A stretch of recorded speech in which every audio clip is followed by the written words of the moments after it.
বর্তমানে ফেসবুকের গাইডলাইন মেনে কাজ করা খুবই কষ্টকর। এত কষ্ট করে ভিডিও মেক করে কোনো ভিউ নাই, লাইক নাই, এগুলো দেখে মনে হয় না যে আর ভিডিও করি।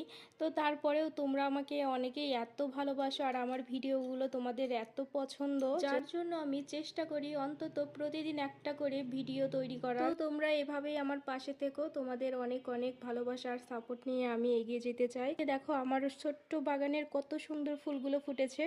আর আজকে যেহেতু সোমবার, আজকে বাবা ভোলানাথের পুজো, তো মেয়েই প্রতিদিন প্রায় পুজো করছে, ওর স্কুলটা বন্ধ হয়েছে জন্য। মেয়ে বলছিল যে মা আজকে আমি পূজাটা করি, তা বললাম না তুমি তো প্রতিদিন পূজা করো, তো আজকে আমি পূজাটা করি, যেহেতু আজকে সোমবার আর মহাদেবের পুজো, তো তার জন্য আমি সমস্ত পূজার গোছ করে নিচ্ছিলাম। এরপরে আমি পূজাটা কমপ্লিট করি। এদিকে ওরা দুই বোন স্নান করছিল। মায়ের পরে যদি কেউ থাকে সেটা হচ্ছে আসলেই বড় বোন।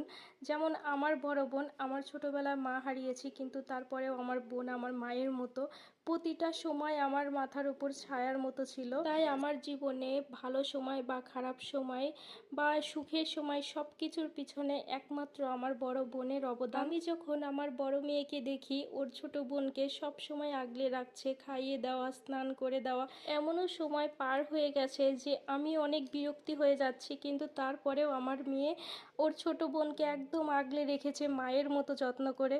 তো আসলে বড় বোনেরা এমনই হয়, একদম মায়ের মতো।